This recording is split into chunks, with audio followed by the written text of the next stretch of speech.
Go to Jerusalem and check in with ABC News correspondent Jordana Miller. Good morning, Jordana Miller. Good morning. Good morning. How has this news landed in Jerusalem that Donald Trump wants to move the embassy from Tel Aviv to Jerusalem?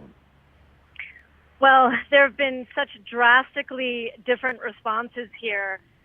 First of all, we understand that the president, is likely to recognize Jerusalem as the capital of Israel. But we do understand he will announce that the process to move the embassy will begin, but he will technically sign that waiver again because moving the embassy here, we're told by U.S. officials, could take years. But even with that, the decision on just the status of Jerusalem, changing that, which is really upending decades of U.S. policy. Palestinians here outraged. They're calling for mass demonstrations today. We're already seeing some people gather in places like Bethlehem and in other parts of the West Bank. And they are, the president's office, the Palestinian president's office, is threatening really to end peace talks, pull out of the process entirely.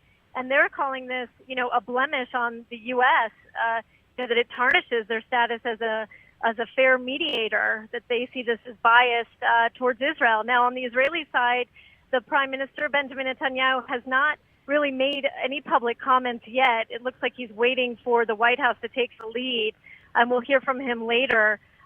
But clearly, he and his government support this move. And many Israelis, by the way, on the left and in the center also believe that this is a decision that is long overdue. They have long seen Israel as Jerusalem as the capital of Israel, not just, since the modern state of Israel, but they say the Jewish people have historic roots here, and they do for, thousands of years. And that the fact that the world hasn't recognized that, in a sense, has been a weapon that's been used by Israel's enemies, and they want that to end.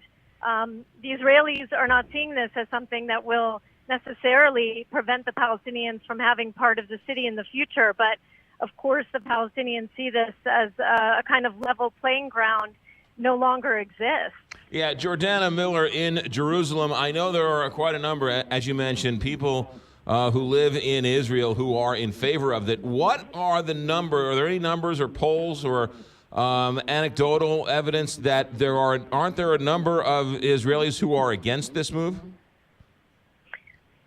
There hasn't been any recent polling on the status of Jerusalem and it being recognized by the United States. I think this wasn't something that I think most Israelis expected the U.S. president to do. And from what we're learning behind the scenes, it looks like just a few people around the prime minister were looped in and the Palestinians weren't. But, even it might surprise you, but even the most left-leaning Israelis, peacenik doves, they still believe that there should be, many of them, recognition of Jerusalem as the capital of the state of Israel because the seat of government is here, because of the historic roots in Jewish history, and for even the left, the peace camp, they don't see this as necessarily harming the peace process. And it looks like the president, we've heard, will not say the undivided capital of Jerusalem. He will leave room here for part of the city to be allocated or given or decided upon as a capital for the Palestinians through negotiations.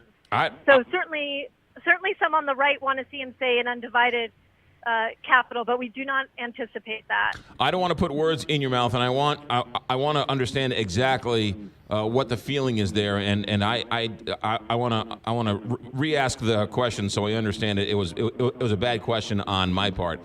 Are you saying that there is overwhelming support in Israel for this move? Yes, I am. I'm saying the majority of Israelis and even politicians across the political spectrum support this move. It is a majority here that support this move. And you would say, is it an overwhelming majority? I don't know if it's an overwhelming majority because, as I said, there haven't been recent polls on this issue. Partly because I do believe it was so unexpected. We've talked about for months since President Trump took office, moving the embassy. But what the real, political bombshell here was, or surprise, is that the embassy may move very gradually over a number of years. If it does, right, because the president is expected to sign the waiver, but the recognition, the official recognition of Jerusalem as the capital of Israel was something that not many people here saw coming. It's interesting. He's going to move. It's two different stories. It's one, the recognition of Jerusalem as the capital, and then moving of the embassy, which he's not going to move the embassy because he's signing the waiver and recognizing Jerusalem. Sounds like he's trying to have it all ways. Exactly. I think you're exactly right. And it really is two separate issues. And just to give you an idea, behind the scenes, Israeli officials and certainly Prime Minister Benjamin Netanyahu has long been lobbying to separate the status of Jerusalem as it pertains to Israel and its sovereignty as a capital from the peace process, saying, no matter what the ultimate solution is with the Palestinians, Jerusalem is and will be the capital of Israel, and the world needs to recognize that, right? And so it seems that Prime Minister Benjamin Netanyahu was able to make that argument cogently, and President Trump listened or agreed or decided this was something that he wanted to do. Jordana Miller live in Jerusalem with the latest. Great stuff. Thanks for checking in, Jordana.